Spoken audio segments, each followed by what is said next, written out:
Apa ini?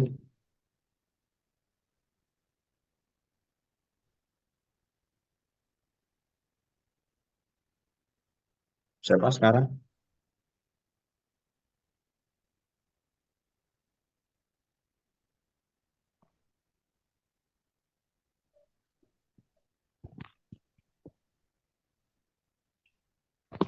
Ini masuknya ke sinus arets juga ya dok. Dengan iramanya dia lolos ventrikular. Karena QRS-nya dia lebar.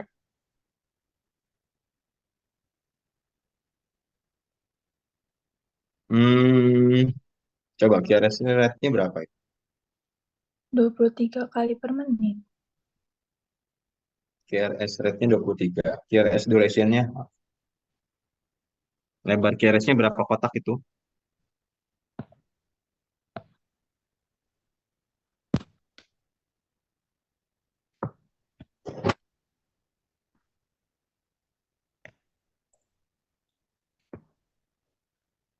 QRS-nya dia lebar. QRS rate-nya berapa kotak?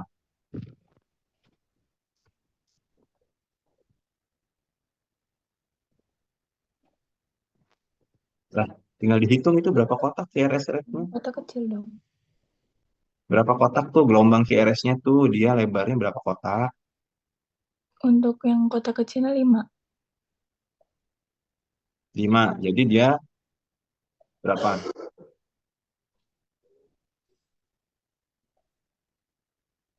Kalau 5 itu berarti berapa? Berapa milisecond?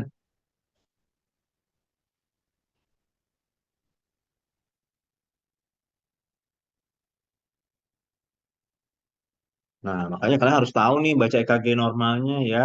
Satu kotak kecil tuh berapa milisecond sih atau berapa second? Satu kotak kecil itu durasinya 4 milisecond atau kalau dijadikan second tuh 0,04. Kapan disebut KRS itu patologis? KRS-nya itu lebar itu disebut ketika kapan? Lebih dari berapa? Lebih dari 3 kotak ya. Kalau KRS duration-nya itu ya, KRS duration itu lebih dari 3 kotak atau lebih dari 0,12 second, maka di KRS-nya jadi lebar. Nah, tadi ini 5 kotak, berarti berapa second ini?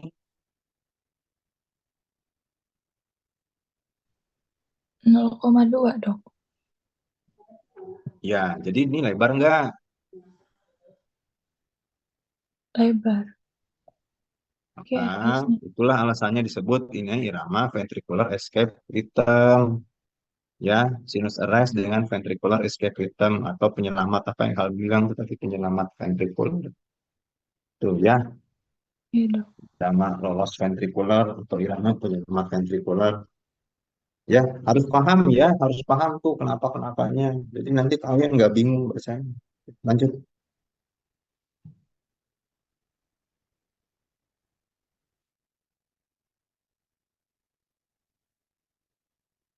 Ya, ini apa?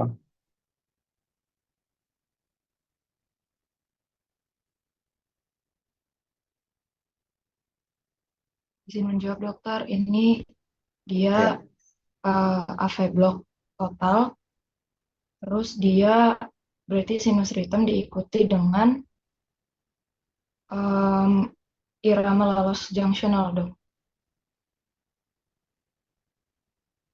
kalau AV block seperti ini, apalagi total AV block, ya bilang aja langsung iramanya total AV block. Walaupun dia gelombang kan kan sinus itu apa sih syarat sinus? Sinus itu gelombang P-nya normal, jilid 2-nya normal, diikuti KRS. Ini sinus bukan ya bukan dong. Kan dia gelombang, oke lah ada gelombang P, tapi diikuti KRS kan enggak. Enggak. Ya, jadi nggak bisa disebut sinus. Ingat syaratnya itu P-nya harus diikuti KRS. Ini kan P-nya nggak diikuti KRS. Kenapa ini total AV block, Maureen? Karena gelombang P-nya punya ritmenya sendiri, QRS-nya juga punya ritme sendiri dok. Ya, ya, jadi gelombang P-nya, kamu lihat tuh gelombang P itu yang kecil-kecil itu, ya. Jarak P ke P-nya reguler, ya. Tapi nggak ada satupun dari yang reguler itu dikonduksikan menjadi KRS.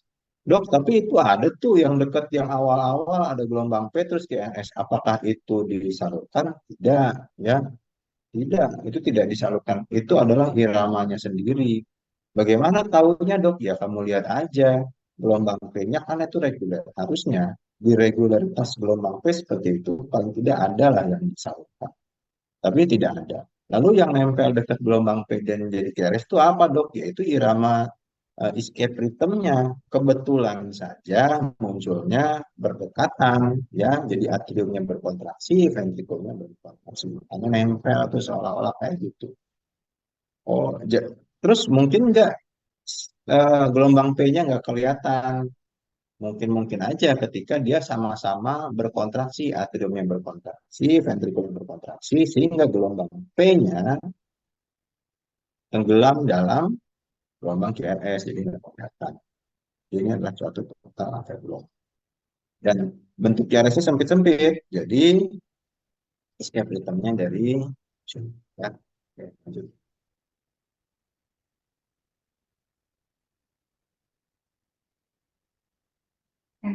Eh, yang ini juga masih sama dok karena eh AV block total juga karena P-nya punya ritmenya sendiri, QRS-nya juga, tapi dia iramanya berarti lolos ventrikular karena QRS-nya jaraknya jauh-jauh lebih dari 3 kotak.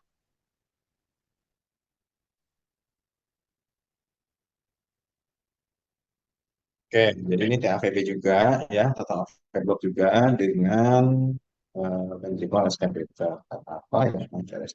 Ya. Kenapa QRS-nya bisa lebar? Karena sumbernya adalah dari ventricle. Kalau di ventricle ada impuls listrik, dia kan harus merambat ke seluruh jantung. Harus merambat, misalkan dia ada di ventricle kanan, misalnya impuls escape rhythm-nya. Dia harus merambat ke ventricle kiri.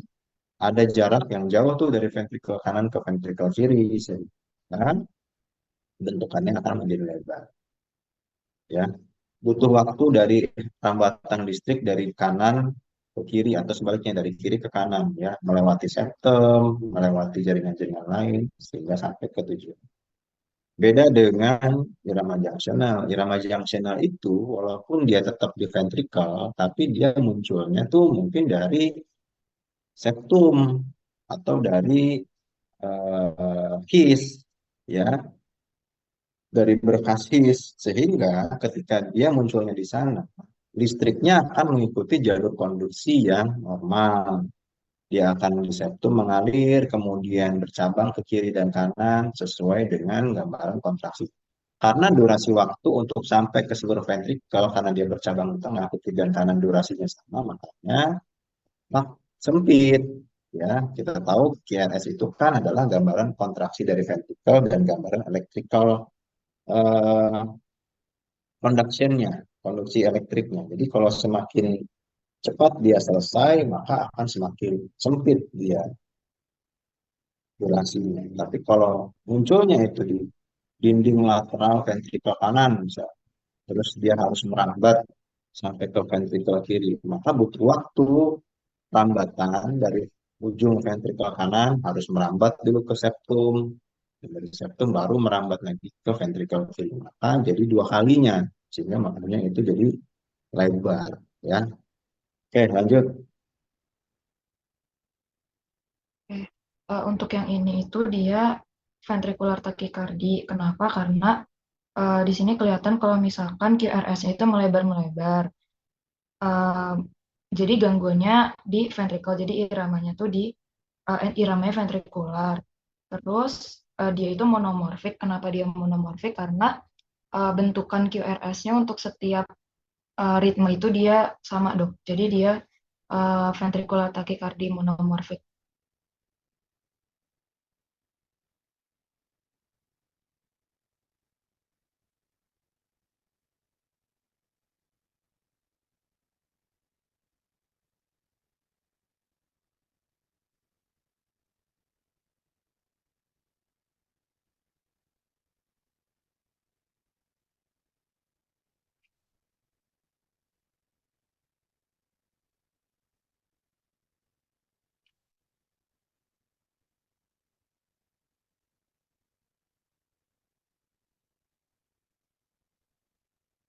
Oke, ini PT ya. Kenapa Maureen ini PT? Karena dia si QRS-nya itu bentuknya tuh memanjang-memanjang dok, dan bentuknya itu sama semua juga. Terus dia karena QRS yang melebar, kan dia menandakan adanya ventricular extrasystole. Nah, jadi itu tuh terjadinya di setiap QRS. Nah, makanya dia jadinya mengindikasikan ventricular tachycardy. Terus kenapa monomorfik? Karena QRS-nya bentuknya sama semua gitu. Oke, ya monomorfik karena morfologinya itu sama, nggak ada yang berbeda-beda. Terus kenapa ini PT? Kamu bisa lihat kenapa ini PT? Karena dia ada reentrant. Mekanisme reentry listriknya tuh harusnya selesai, tapi dimuter, muter, muter terus. Muter-muternya di mana? Muter-muternya di ventricle. Ya, jadi ada listrik yang berputar-putar terus di ventricle jantungnya sehingga gambarannya takikardi, tapi QRS-nya bisa lebar-lebar seperti itu. Ya, seperti itu. Oke, lanjut.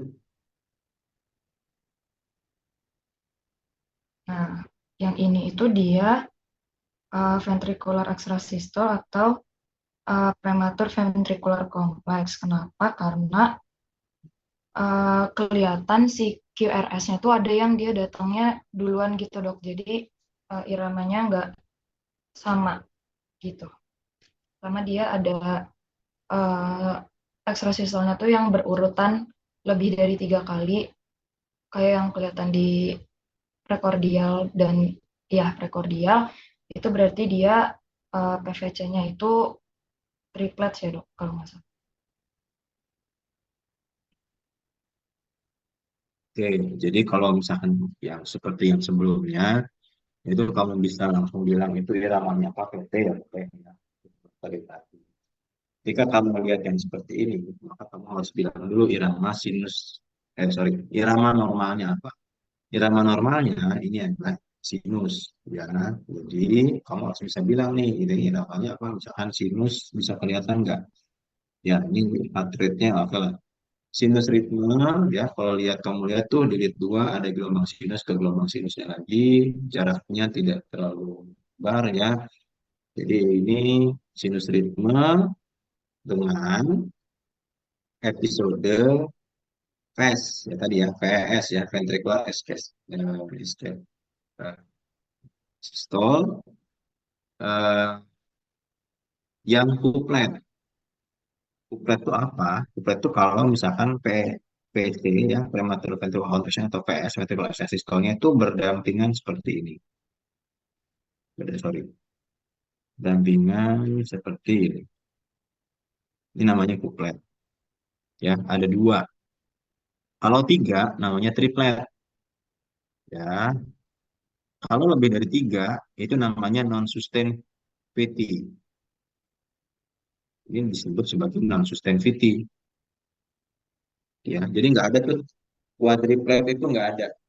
Ada yang nyebutin dulu, jangan dulu pernah ada yang bilang quadriplet itu tersendiri, tapi sekarang lebih dari tiga itu sudah non-sustain VT.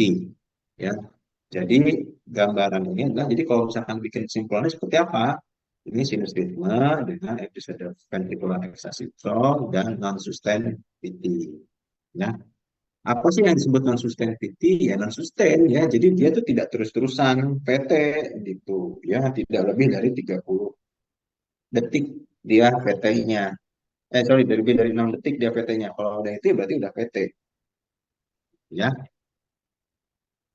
atau sustain VT. Kayak yang tadi tuh itu disebut dengan VT atau sustain VT monomorfik itu boleh sebut. Ya, ya. Yuk lanjut. Apa ini?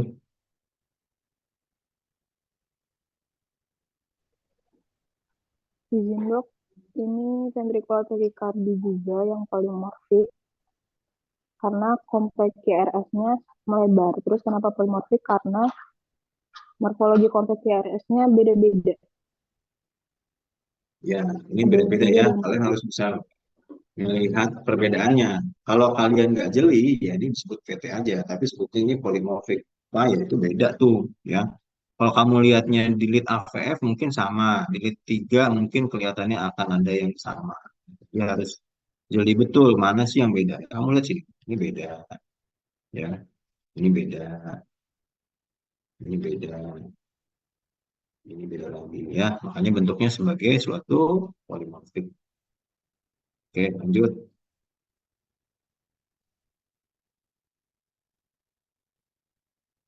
Nah, ini apa ini? Ini bidirectional ventricular tachycardia karena QRS-nya ada kedua arah, ada yang positif, ada yang negatif. Ya, ini bidirectional PT ya.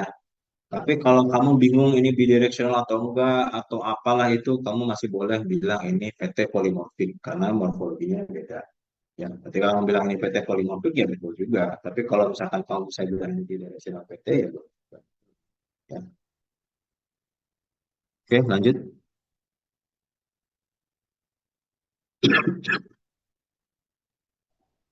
Ini juga mungkin sama dok, bidirectional ventricular tachycardia atau bisa juga disebut polymorphic karena itu QRS-nya beda-beda, ada yang sempit, ada yang lebar.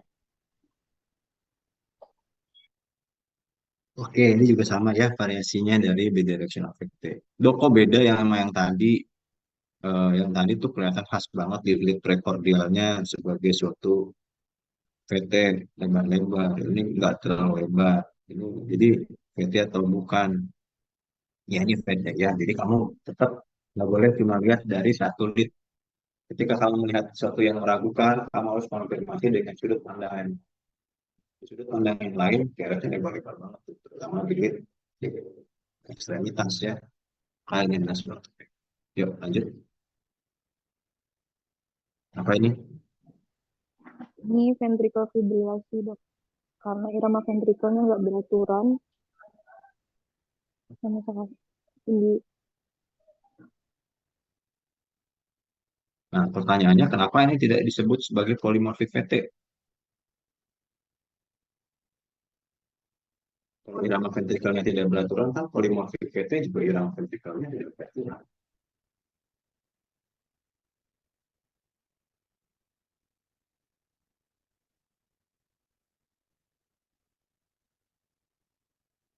Gimana bisa?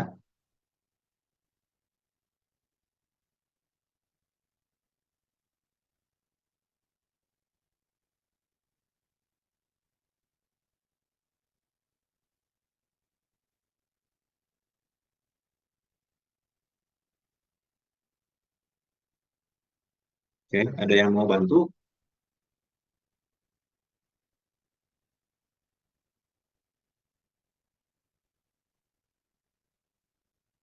Kalian kalau mau sambil ngambil-ngambil nggak apa-apa loh. Ngambil mau minum.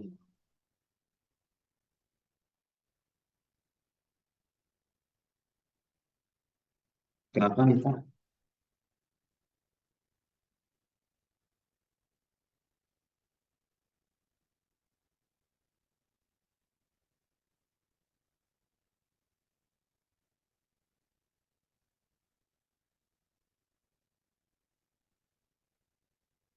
Ya, jadi harus tahu ya. Lagi-lagi harus tahu alasannya kenapa. Boleh tahu kesimpulannya, tapi harus tahu alasannya. Kenapa yang disebut sebagai PF ya, tidak disebut sebagai polymorphic VT ya karena apa? Dia tidak memenuhi syarat sebagai suatu kontraktilitas yang baik ya. Ketika irama ventrikel itu melakukan suatu kontraktilitas yang cukup baik, dia akan menggambarkan gambaran elektrikal yang akan baik juga. Walaupun VT itu bukan gambaran kontraktilitas yang baik, tapi impuls listriknya itu berkontraksi di seluruh ventrikel sehingga gambarannya amplitudonya menjadi tinggi ya walaupun QRS-nya lebar-lebar tapi amplitudonya tinggi. Nah, lalu VF ini bedanya di mana? Dia itu kalau kamu lihat orang VF itu jantungnya tuh nggak berkontraksi, dia cuma bergetar-getar doang. Ini adalah gambaran orang yang akan meninggal ya, yang harus di RJP itu yang begini nih, ya yang harus dilakukan defibrilasi itu yang seperti ini. Kenapa? Jantungnya tuh nggak berkontraksi. Jadi kalau kamu lihat ini ada gelombang QRS tuh, ini QRS-nya menandakan berkontraksi nggak jantungnya? Ini nggak berkontraksi ya. Jadi dia cuma bergetar-getar doang. bergetar doang tuh si ventricle, makanya gambarnya seperti ini ya. Jadi itu bedanya ya antara VT. Kalau VT itu dia masih berdenyut tuh ya, masih berdenyut dia. Jadi nadinya tuh kalau diraba tuh masih ada. Ya, ada memang VT tanpa nadi ada, tapi VT dengan nadi pun ada ya. Jadi artinya dia masih ada tuh dia. Tapi kalau ini nih sama sekali nggak ada. Ini benar-benar cuma cuma bergetar aja, makanya perlu defibrilasi. Ini adalah salah satu EKG yang menandakan pasien itu butuh didefibrilasi. Selain VT tanpa nadi ya. VT tanpa nadi itu sama seperti ini, dia VT tapi tidak ada kontraksinya. Jadi nggak ada yang darah yang ngalir keluar, makanya harus dilakukan RJP dan defibrilasi. Ini pun sama, dia tidak VT, gambarannya VF, tapi gambaran seperti ini menandakan apa? Jantungnya cuma bergetar-getar doang, ya, boro-boro berkontraksi nggak bisa dia, ya, cuma bergetar-getar doang. Makanya ini disebut VF dan tata laksananya harus di RJP atau di defibrilasi, ya. Itu bedanya ya. Jadi jangan sampai ketipu. Aduh, ini polimorfik VT atau VF ya, ya. Kamu harus lihat ya di situ. Oke, yuk lanjut.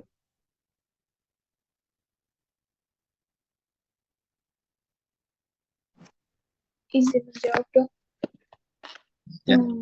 Untuk ini untuk AV block derajat 2 yang tipe 1 karena interval dari PR itu semakin memanjang, yaitu lebih dari 5 kotak, dan dia itu iramanya teratur. Dan pada suatu saat tuh gelombang P ada yang tidak diikuti oleh QRS. Jadi ini apa? AV block? AV block derajat 2 tipe 1. Oke. Artinya, kamu harus bisa membedakan dengan AV blok derajat 1, AV blok derajat 2, tipe 2, ya. Kalau AV blok derajat 1 AV blok derajat 1 itu apa? Gimana?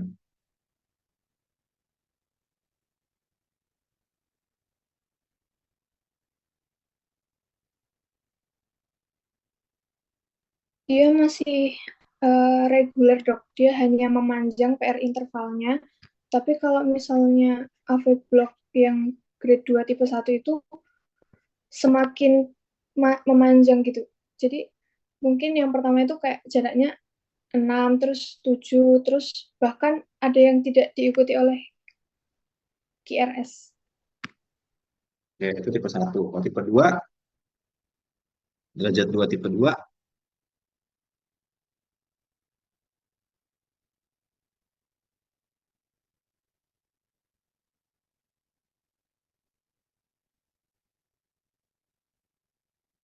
ya nanti baca lagi ya. Jadi kalau derajat 2 tipe 2 itu, ya semuanya terkonduksi tuh, gelombang P, di TRS, PTRS. Tapi suatu ketika dia tidak terkonduksi. Bedanya dengan yang tipe 1, kalau yang tipe 1 PR intervalnya makin lama makin panjang, makin lama makin panjang.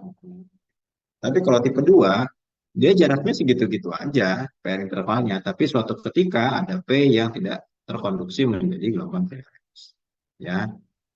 Nah, makanya ketika belajar suatu kelainan AV block, kalian harus tahu fisiologis dari jantung, terutama gelombang P itu maksudnya apa dan gelombang PR interval itu maksudnya apa. Ya, dan eh, P itu kan sebetulnya menggambarkan aktivitas dari atrium, ya. Setengah gelombang P yang awal, kalau kita ibaratkan gelombang P itu adalah setengah lingkaran, ya, seperempat gelombang P yang awal itu adalah, kalau itu sinus ya, kalau ini gelombang sinus, setengah seperempat P yang awal itu dia adalah menggambarkan aktivitas dari atrium kanan. Setengahnya yang seperempatnya yang kedua itu adalah aktivasi dari atrium kiri. Lalu dia akan berjalan di internodal pathway masuk ke AV. AV node itu dia itu berfungsi menyeleksi irama yang masuk, ya. Makanya di atrial fibrilasi nggak semuanya dimasukin tuh, kalau semua dimasukin mati pasiennya, ya. kontraksi tapi cepat, tapi nggak ada yang efektif.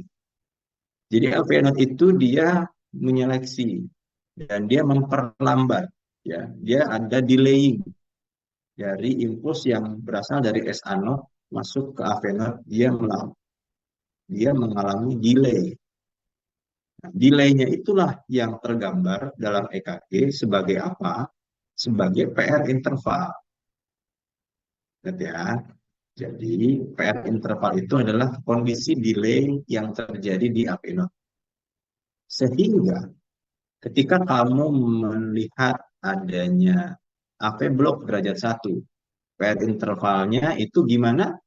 PR intervalnya lebih lama, ya, makanya disebut AV block. Jadi dia itu blokadenya lebih lama.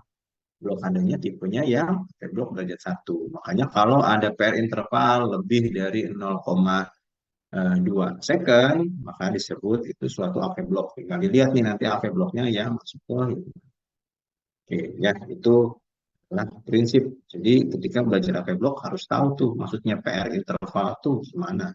Ya, itu kita bermain di area AV block itu, di area AV node itu ya. Oke, lanjut. Ya, ini apa nih? Izin menjawab dok, untuk ini AV block derajat 1 karena terjadi perpanjangan PR intervalnya itu lebih dari 5 kotak kecil. Ya, lebih dari 5 kotak kecil atau 0,2 second ya. Ya, kamu lihat aja tuh. Ingat, AV block itu adalah gangguan di AV node ya. Jadi itu yang harus kamu paham. Ya, AV node itu sendiri sebetulnya sudah ada delay secara alami di situ. Sehingga kalau delaynya lebih lama harus disebut sebagai AV block. Oke, lanjut. Apa ini? Izin menjawab dok, kalau misalnya ini adalah AV block derajat 3 atau total AV block, karena P dan QRS itu berjalan sendiri-sendiri, atau yang menandakan atrium dan ventricle itu berjalan sendiri-sendiri. Ya, ini kalau tidak salah sama seperti skenario tutorial kamu yang waktu itu ya. Jadi ini sebenarnya STEMI ya, STEMI inferior dengan total AV block. Ya, total AV blocknya dari mana ya? Dari salah satu komplikasi dari STEMI. Jangan lupa ya, jadi tetap kelainan-kelainan lainnya juga harus disampaikan ya, disimpulkan ya. Jadi jangan sampai kalian lupa, oh karena kalian fokus ke AV blocknya, akhirnya kelainan yang lainnya tidak tersampaikan gitu ya. Oke, yuk lanjut. Ini apa? Izin menjawab kalau yang ini adalah AV block total dengan grade 2 tipe 2, 3:1, karena setiap 3P itu ada 1 QRS.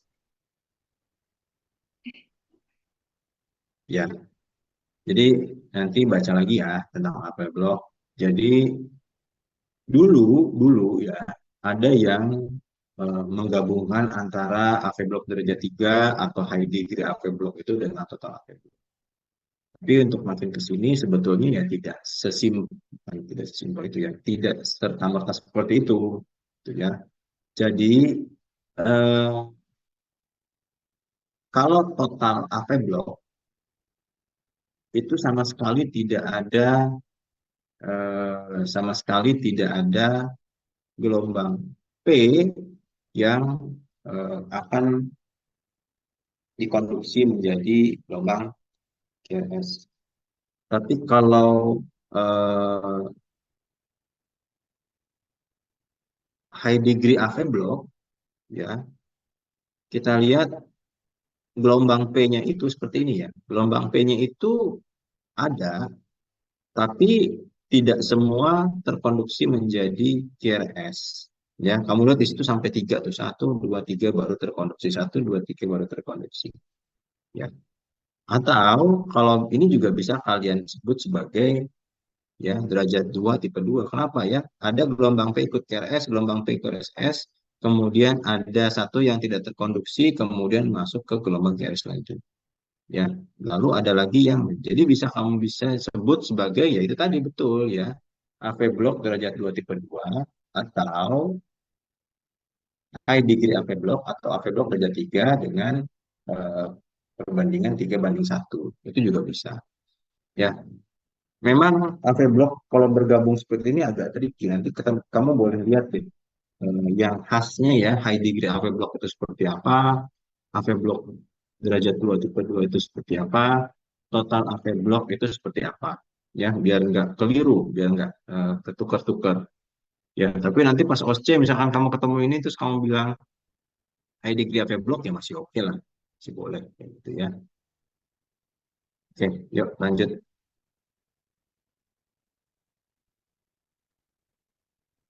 Eh, Dok, izin dok. Jadi ini tuh gambaran EKG dari FVC yang di game ini dok.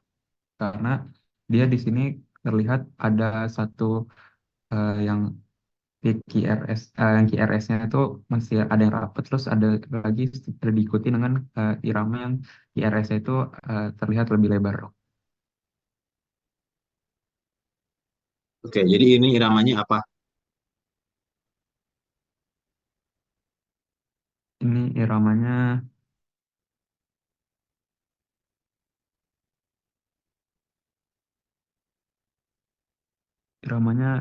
sinus dok. Oke, iramanya sinus. Jadi ini kalau misalkan kalian bikin simpulan ini apa jadinya? Kalau Zakwan bikin kesimpulan ini berarti apa? Eh,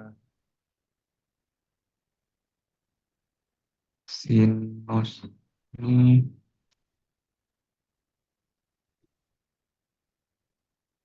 PVC dengan eh, iram PVC dengan PVC BGM ini dok. Ya, jadi sebetulnya ini adalah suatu sinus treatment dengan PVC atau PET univokal Gemini. Kenapa disebut univokal? Ya karena sumbernya sama ya. Morfologi dari PET itu sama seperti kamu baca tadi PT, ada yang polimorfik, ada yang monomorfik. Kalau polimorfik itu sumbernya bisa beda-beda, muternya di entranya beda-beda.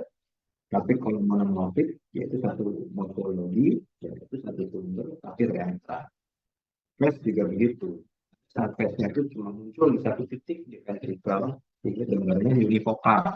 Misalnya dalam univokal seperti ini, di Gemini dan frekuen. Ya, frekuen sama frekuen, kalau misalkan kamu hitung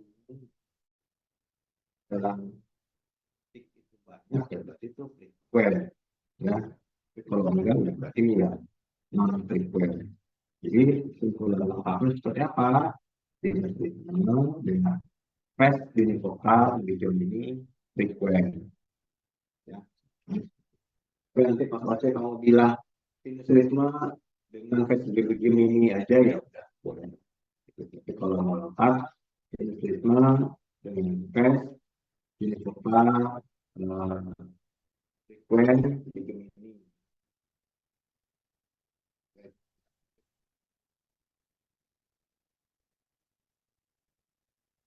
Oh iya, sebentar. Sebelum lanjut, kalau kondisi seperti ini itu namanya Gemini ya. Tapi nanti suatu ketika misalkan ada gelombang fast, diikuti QRS normal, QRS normal, fast lagi, QRS normal, fast lagi, itu kondisi itu disebut sebagai trigemini. Ya, ada dua fast yang normal diikuti ada dua gelombang QRS normal diikuti satu fast, itu berarti trigemini. Tapi kalau normal, normal, normal, fast, normal, normal, normal, fast itu quadrigemini. Ya, yuk, lanjut. Nah, ini gabungan dari yang tadi nih. Gimana harusnya kesimpulannya? Kesimpulannya mungkin ini di sini bisa dilihat ada Jadi kalau misalkan nanti kalian OSCE ya, kalau tanya kesimpulan apa kesimpulan EKG-nya ya, kamu harus bilang ini apa iramanya, irama sinus kah, irama apa ya. Jadi jangan bilang ini fast doang, fast kuplet, fast begini, nanti jadi salah, jadi bukan salah sih. Ya, jadi nggak lengkap gitu, nilai kamu nggak bagus gitu. Apa ini Zakwan?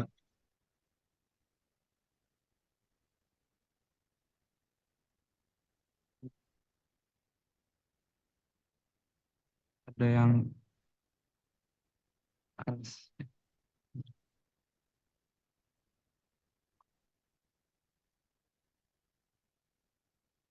Ya, ya, ingat kalian nanti belajar itu jangan ngapalin gambar EKG. Ya. Ini jawabannya ini lah kayak gini, gini, gini ya. Tapi pahami itu ini apa. Jadi ini adalah apa? Ini adalah gelombang sinus ya. Jadi ini sinus ritme dengan episode phase begini dan phase kuplet univokal non frequent ya. Kenapa? Ini namanya sinus. Terus episodenya dapat episode apa aja? Ada phase-nya. Phase-nya yang begini tuh yang di awal-awal. Nah, ya ada phase-nya lagi yang kuplet tuh berendengan phase-nya yang di belakang. Dia frequent, dia univokal karena morfologinya sama, bentuknya nggak beda. Terus dia non frequent karena nggak banyak kalau dari gambaran kami. Ya, itu. Ya, jadi harus paham. Jadi jangan, nah ini phase begini dan kuplet dan begitu. Ya. Nanti kamu ketika ketemu gambar EKG dengan variasi yang lain nanti bingung. Ya, ya, lanjut. Ini apa? ini PAC Bigemini dok. Mana PAC-nya mana coba? Kita.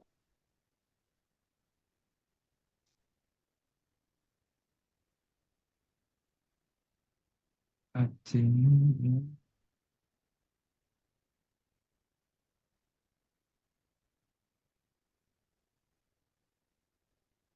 ini bukan dok. Dilingkarin, coba dilingkarin. Dilingkarin mana ya? Coba deh. Terus mana lagi? Kan dia kamus bikin ini berarti kan harusnya ada ini. Mana yang maju?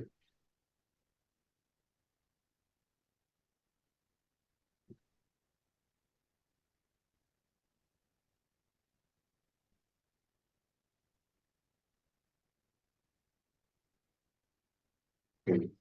Kenapa itu disebut sebagai PAC? PAC itu nama lainnya SPS ya. PAC itu kan premature atrial contraction. Kalau SPS itu supraventricular extrasystole. Itu nama lainnya. Jadi jangan jangan di. Nah, Japan, kenapa yang kamu lingkar-lingkar itu adalah irama PAC? Kenapa bukan irama sinus? Karena di sini dia eh, lebih deket gitu dok, morfologi P-nya ke T dok. Memang kalau morfologi yang dekat ke T itu iramanya bukan sinus.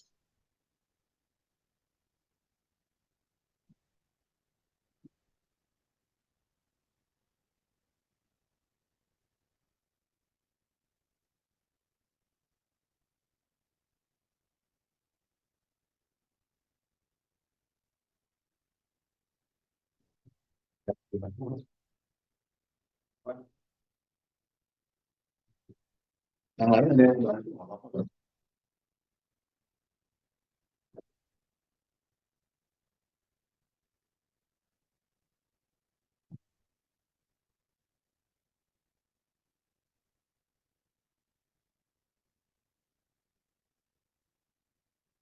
Ya, jadi ya udah lah ya. Jadi kenapa? Jadi makanya ketika suatu kamu lihat situ angka gitu jangan langsung ini PAC, ini apa? Ya memang sih kalau kamu lihat kesimpulannya jawabannya cuma itu doang. Ya, ini PAC begini gitu. Cuman harus tahu alasannya apa. Dan nanti ketika OSC nggak bisa kamu bilang ini PAC begini gitu. Nggak bisa, ya salah ya nanti. Kamu harus bilang ini iramanya apa gitu. Ingat semua, semua itu harus disampaikan. Semuanya irama apa. Jadi ini namanya sinus, ya. Iramanya sinus dengan SPES, univokal, digemini, frekuen. Ya, kenapa? Kenapa ini sinus? Bagaimana cara membedakannya antara gelombang sinus dengan gelombang SPES?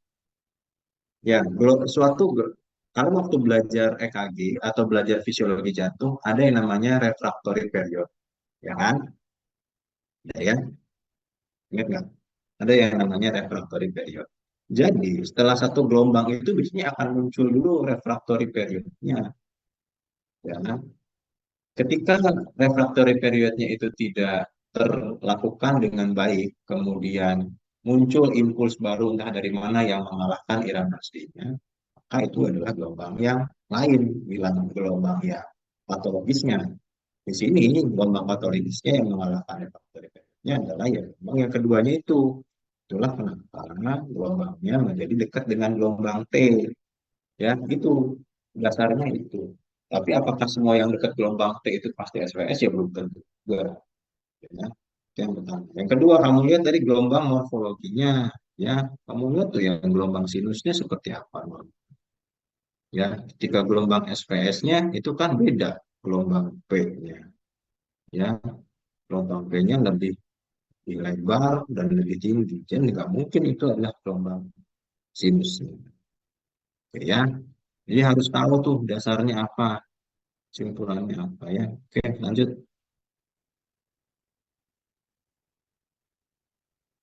Apa nih? Kalau di sini karena ada PW summation bisa dibilang ini WPW dok, WPW dengan preeksitasi dok. Waduh, WPW ya, langsung WPW. Dari mana taunya WPW? Itu dok ada yang apa ya namanya ya, yang garis ngedahuluin gitu dok, yang di sini. Udah ulin gimana? Ya, ini karena kamu sudah hafal, ini bentuk WPW, giliran ini namanya WPW ya. Jadi jangan begitu. Makanya nanti begitu baca EKG, pas OSC, kamu harus benar-benar baca benar-benar dari awal. Ya, ini sih iramanya apa, kemudian heart rate-nya berapa, aksisnya bagaimana, gelombang P-nya gimana, PR intervalnya gimana. Jadi sebetulnya kalau kamu ditanya WPW kenapa, ya kamu jawabnya harusnya dari PR interval.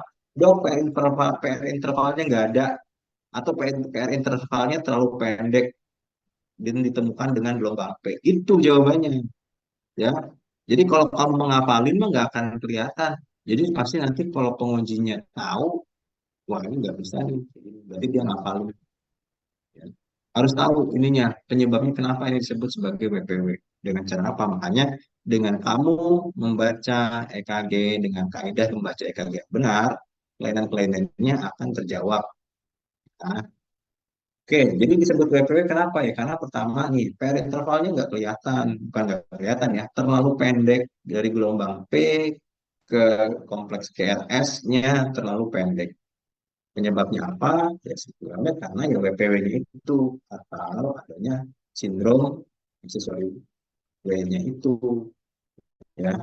Tadi kan kita sudah jelaskan bahwa AV node itu, ya, aktivitas di AV node itu tergambar dari PR interval. Delay dari AV node itu tergambar di PR interval. Kalau ada accessory pathway, udah belajar kan ini sama Dokter Darwis ya harusnya, ya kan? Kalau ada accessory pathway, impuls yang harusnya di delay di AV node sehingga menggambarkan PR interval itu jadi nggak kelihatan. Yang lewat AV node tetap berjalan, tapi impuls yang lewat accessory pathway nggak ada delay. Makanya TRS-nya atau ventricular-nya lebih mudah teraktivasi. Sehingga itu tuh yang Zakwan tadi gambarkan tuh yang di V3, QRS-nya agak menonjol maju ke depan, itu adalah gambaran aktivasi awal impuls yang lewat dari accessory pathway. Sehingga seolah-olah delay dari AV node-nya itu nggak ada, pair intervalnya nggak ada. Padahal mah ada, yang lewat impuls, yang lewat AV node-nya tetap ada, impuls yang lewat aksesorik frequency ada, sehingga karena ada aktivasi ventrikel yang lebih dulu, sehingga menutupi si pair intervalnya itu, sehingga seolah-olah gelombang P dan gelombang QRS-nya nempel. Tuh ya, itu harus paham tuh di situ. Makanya nanti pas baca EKG dijabarkan. Jadi kalau tahu-tahu kamu kayak gini, tahu-tahu kamu lupa ini bukan WPW, wah, repot juga nanti. Jadi jawabannya sinus ritme aja, pas sinus takikardia aja nih jadi ya. Jadi hati-hati. Oke, yuk lanjut.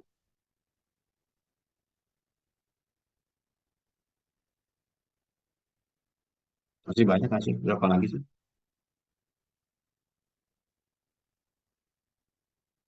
Oke, cepet aja deh, biar jam 10 beres ya. Ini apa ini?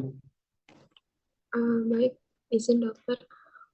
Kalau dari kalian ini itu dia perikarditis karena terdapat PR depresi di PR depresinya ada di satu, ada di lead 1, 2, terus ada di APF juga, P5, P4, P6 juga ada.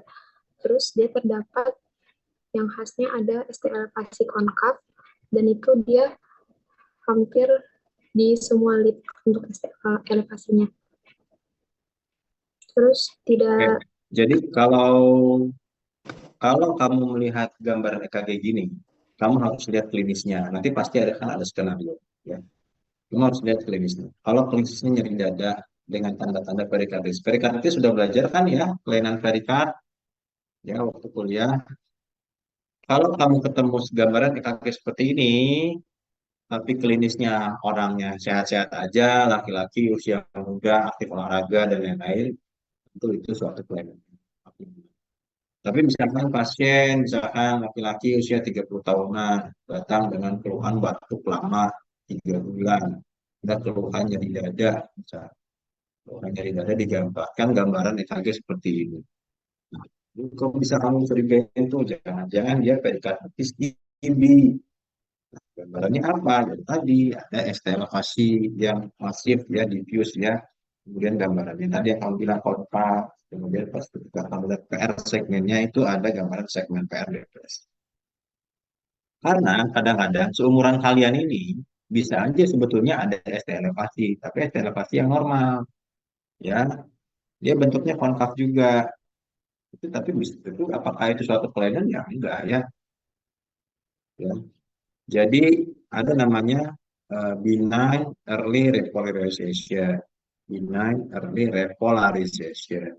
Itu adalah suatu gambaran seolah-olah gambaran STLFC padahal itu adalah variasi normal dari ventrikel yang terjadi repolarisasinya lebih awal sehingga seolah-olah jadi gambaran ST. Makanya gambaran ini bisa mengecoh ya, makanya harus lihat nanti skenario klinisnya dulu seperti apa. Ya, tapi kalau skenario-nya tadi ya, misalkan laki-laki 30 tahun batuk lama, ada demam keringat dingin, pokoknya TB banget deh. Nah, curiganya ini, terus ada nyeri dada, curiganya ini adalah suatu perikarditis karena TB, ya, ini mungkin seperti itu, ya. Oke, lanjut. Apa ini?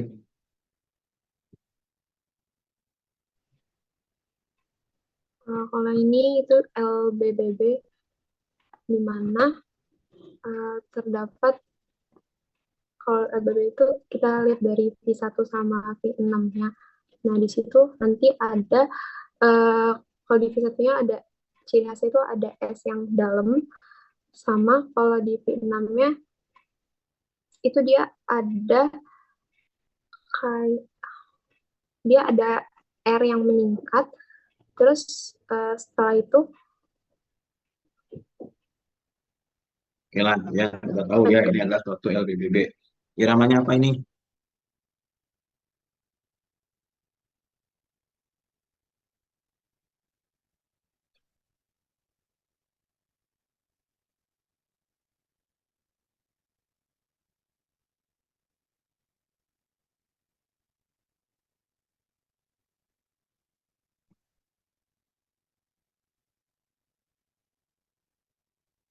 Ada yang mau bantu? Iramanya apa ini?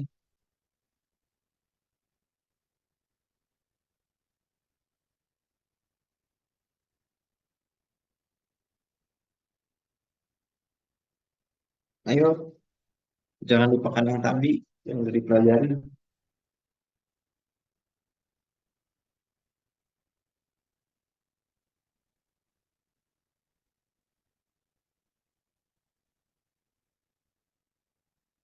Apa ini iramanya? Kira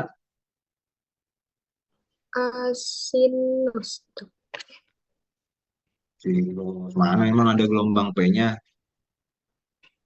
Iramanya reguler enggak itu?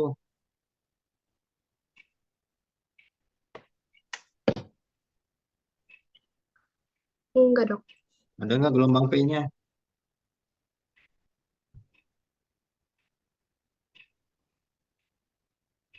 Yang lain gimana? Ada yang mau baca? Yang bantu enggak?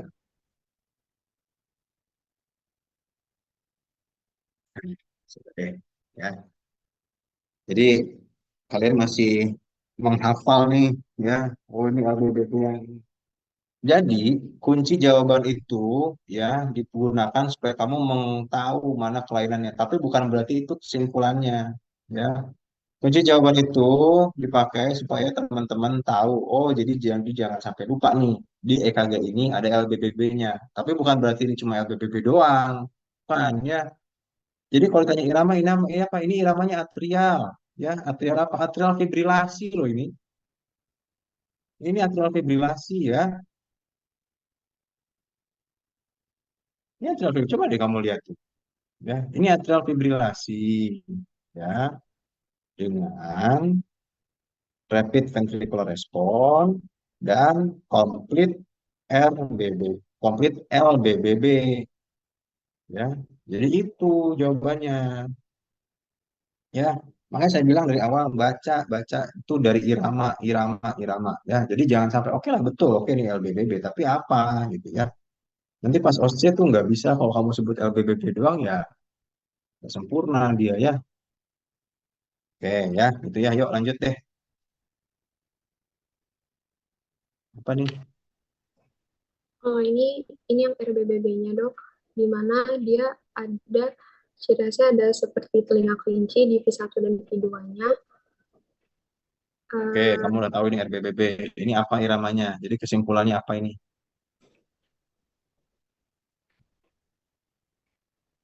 Atrial, Dok. Hmm? Atrial. Sinus bukan.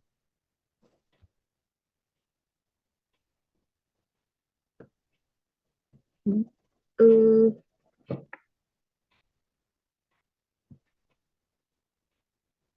bukan sinus.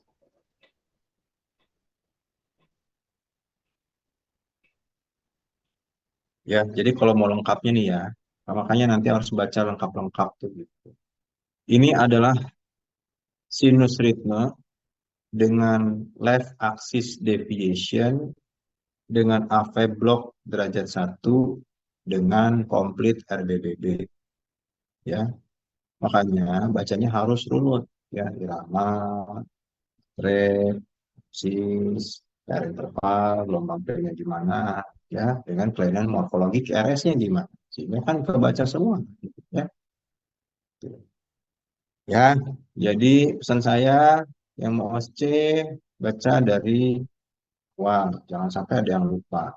Ya, ilmu-ilmu tentang aksis, ilmu-ilmu tentang baca heart rate, itu mau udah jadi jangan ditinggalin lagi ya.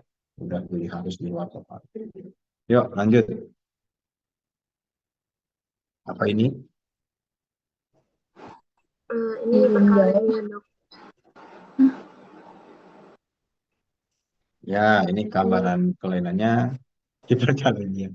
Ada Apakah hiperkalemia bisa dilihat dari sini EKG? Bisa. Cuman apakah yang kenapa hiperkalemia tadi siapa yang jawab? saya, Dok, karena dari Ya. saya tuh hiperkalemia itu ciri khasnya ada T yang meninggi. Gitu. Ya. Apakah yang T meninggi selalu hiperkalemia? Enggak mesti ya. Jadi jangan salah kaprah. Walaupun di kunci jawabannya adalah hiperkalemia, Kamu jangan sampah kaprah ini adalah hiperkalemia kayak gini ya. Belum tentu semua gelombang T yang tinggi itu hiperkalemia. Hiperkalemia itu adalah diagnosis laboratorium. Jadi kamu nggak bisa bilang dia hiperkalemia sampai kamu tegakkan dengan laboratorium kaliumnya memang tinggi. Ya, nggak boleh tuh. Ya gitu. Ya bilang aja nih tolti. Ya, jadi di kamu nanti pas OC, apakah EKG-nya hiperkalemi? Salah ya. Apalagi kalau di soalnya nanti nggak ada kaliumnya. Bilang aja ini tolti atau ya gambaran T yang meninggi gitu kayak gitu ya. Ya gitu. Ya kayak gitu.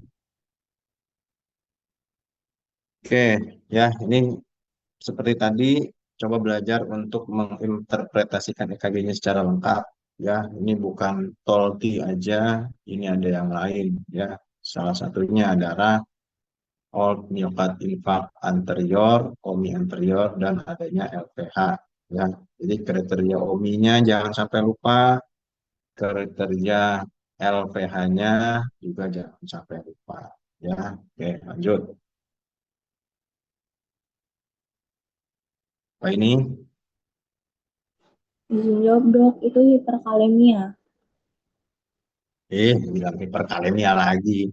Mana ada diagnosis EKG hiperkalemia. Hiperkalemia itu adalah diagnosis laboratorium. Ya bilang aja, dok, ini tolti gitu. Ya nggak boleh kan udah dibilangin. Kecuali di skenario-nya ada nanti ini kaliumnya misalkan 7 gitu ya. Bisa aja kayak gitu. Ya, nggak boleh kamu bilang ini langsung EKG apa nih hiperkalemia. Belum tentu yang kayak gini EKG-nya hiperkalemia ya, kecuali ada laboratoriumnya tegas itu, kaliumnya tinggi. Dia bilang aja tolti ya. Kalau kamu bilang ini hiperkalemia ini ya salah kayak gitu. Ya, Sukma ya. Oke, lanjut. Baik dok, Apa ini? ini ada sine wave gitu dok. Oke, ini sine wave ya. Iya. Kalau bilang sine wave ini betul ya, karena kamu menggambarkan kelainan EKG. Kamu nggak bilang ini hiperkalemi lagi. Kalau hiperkalemi lagi salah nanti jawabannya. Ya, ini namanya sine wave. Oke, lanjut. Apa ini?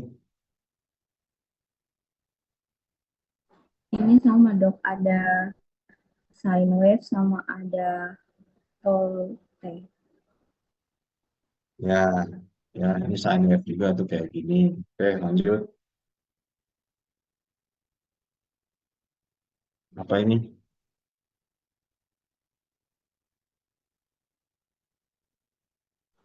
Ini ada gelombang punya dok. Terus QT intervalnya itu memanjang. Ya udah. Ya, jadi kita interval itu memang sebetulnya bukan cuma EKG yang ini yang kamu harus baca kita interval ya. Dari awal juga semua EKG tadi itu kamu harus baca. Kan itu kita interval itu adalah suatu suatu apa namanya prosedur yang harus dibaca kan ya. Jadi sebetulnya kalau kamu bilang ini kita interval baru bilang sekarang mah ya. Nah, tadi juga harus bilang sebetulnya. Tapi betul ini kita intervalnya memanjang. Jadi kalau misalkan disebutin kesimpulan ini apa? Ini namanya sinus ya. Sinusnya sinus apa? Ya sinus. Ya ini sinus masih sinus ritme. Ya sinus ritme dengan apa? Aku gambaran apa? Misalnya ada gambaran eh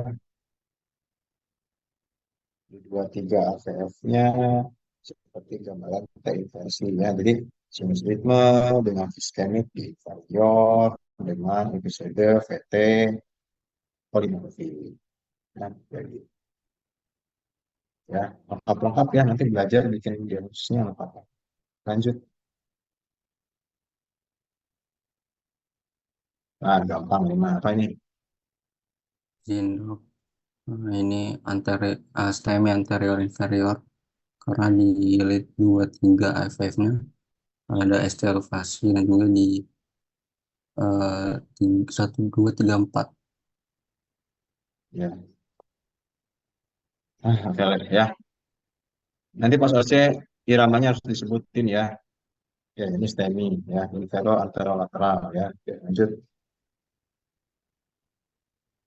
Oh ini, Kalau ini STEMI anterior luas karena ada estivasi di F1, 2, 3, sama 4.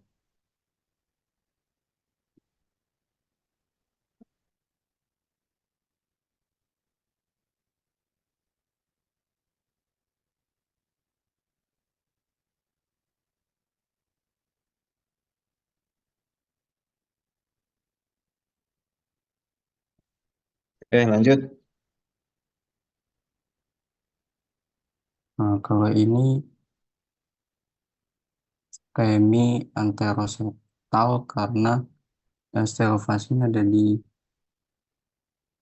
F. Ya, V1 sampai V4. Ya, harus tahu lokasi itu. Lokasi yang tadi itu sebutnya bukan sampai V4 doang. Ya, sampai AVL-nya juga ada, makanya disebut antrian luas. Kalau yang ini nih sampai V4.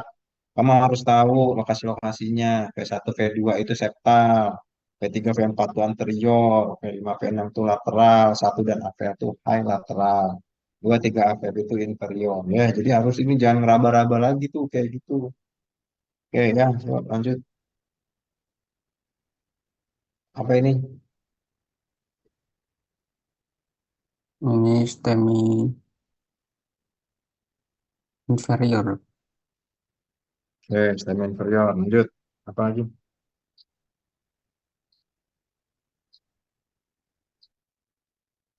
Ini STEMI inferior posterior dok, karena ST elevasinya di 23 AVF sama di V8 V9 dok. Kapan kamu harus periksa EKG V7, V8, V9? Hmm. Memang nanti kamu kalau kamu EKG pasien bakal langsung muncul nih kalau nggak diminta V8, V9-nya. Kalau kamu nggak nyuruh nggak akan dikerjain sama ininya teman-teman para medisnya nanti. Dok kan EKG biasanya 12 lead doang. Nah, kapan kamu mau nyuruh EKG belakang ini? Kalau lagi ada tanda-tanda apa?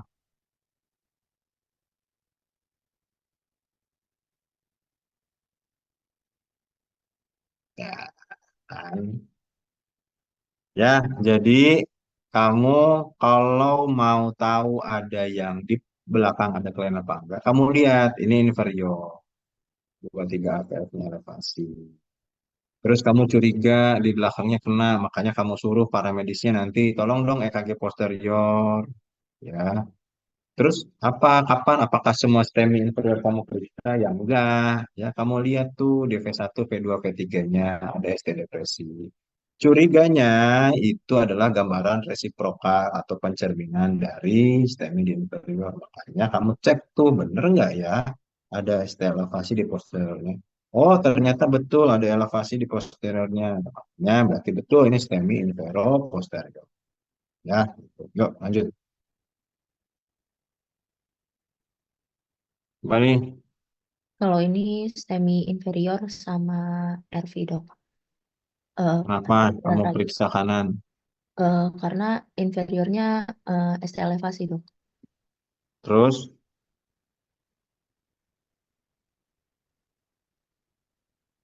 ya kan, mulai lagi. Ya, nggak semuanya periksa kanan. Apakah EKG kanan ini ujuk-ujuk muncul? Ya enggak. Kalau kamu nggak nyuruh atau nggak kamu kerjakan, kamu nggak tahu harus kerjakan ini, ya nggak akan muncul.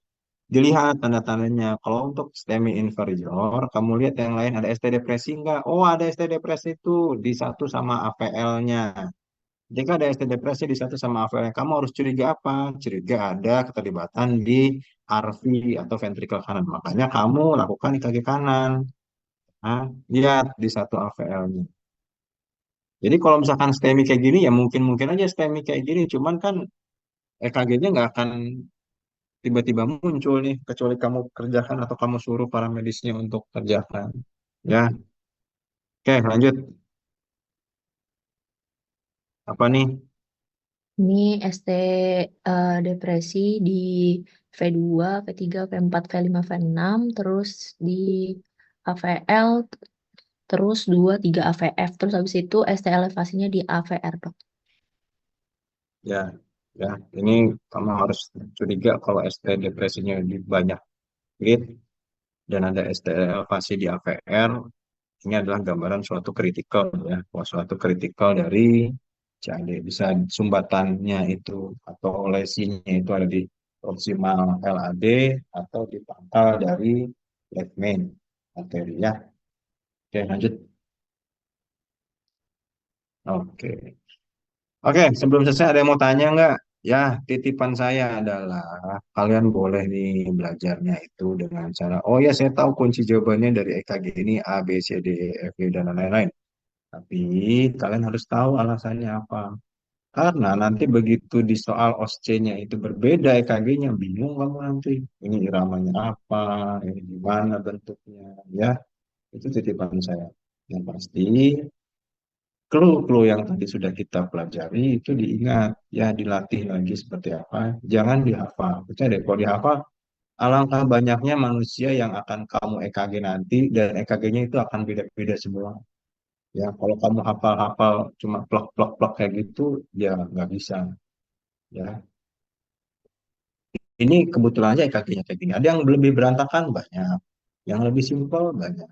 Ya, jadi eh, prinsip-prinsip membaca EKG-nya itu penting sehingga kelainan-kelainan yang terjadi itu dapat diinterpretasikan dengan baik. Ya, ada yang mau tanya nggak? Izin bertanya dok, Ya, untuk slide yang RBBB itu kan kata dokter iramanya itu sinus ritme, tapi kenapa ritme ya dok? Soalnya kalau saya lihat itu seperti atrial fibrilasi dok.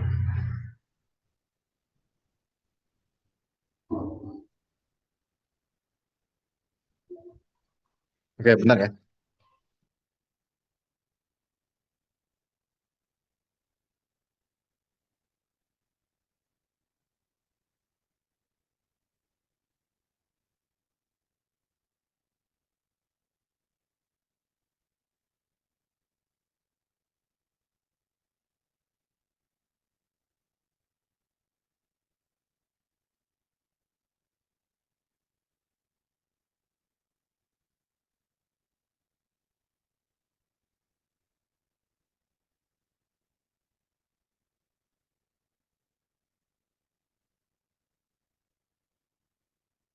Oke, gimana tadi? Gimana, gimana? Izin nanya tuh itu kan tadi seperti kata dokter katanya sinus ritme, tapi kalau saya lihat itu seperti ini ya dok, atrial fibrilasi seperti sinus atrial dok. Sinus atrial gimana sih? Sinus ya sinus, atrial atrial. Ini Maksudnya sinus sama atrial. iramanya kan tadi kata dokter kan sinus ritme. Nah, kalau saya lihat ini seperti Mm-mm. atrial fibrilasi, dok. Jadi kenapa disebut sinus ritme ya, dok? Ini reguler nggak? Reguler, dok. Mungkin nggak atrial fibrilasi reguler? Iya, baik, dok. Ya, mungkin jawabannya kalau dia TAVB, ya kayak yang tadi tuh. Jadi mah gelombang P-nya kan jelas kelihatan, ya. Gelombang P-nya jelas, itu di lead 2 tuh kamu lihat. Ya, habis gelombang P, habis itu langsung P. Emang P-nya PR interval jadi panjang, ya. PR interval jadi panjang, makanya saya bilang tadi ada AP blok lead 1. Itu. Ini keritingnya kenapa dok? Itu kok kayak keriting ya? Ini karena makanya kalau pasang EKG itu gak boleh ada logam, ketinggian logam, jam tangan, uang logam gitu ya. Bisa muncul kayak gini nih, artefak-artefak kayak gini. Jadi bikin kamu ragu, padahal mah ini bukan apa-apa, ya. Kayak gitu. Oke? Oke, dok. Terima kasih banyak. Oke, ada lagi yang mau nanya?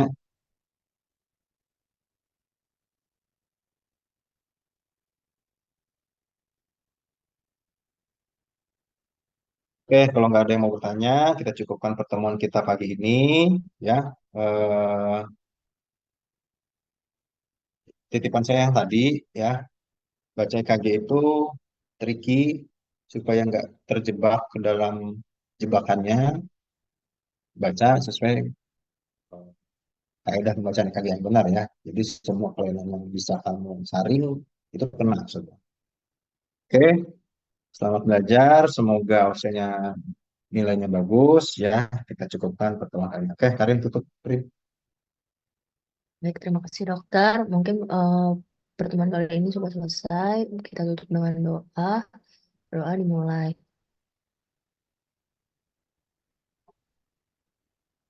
Baik, berdoa selesai. Saya kembalikan kepada dokter. Oke ya, baik. Terima kasih semuanya. Mudah-mudahan bermanfaat ya. Mohon maaf kalau ada kata-kata yang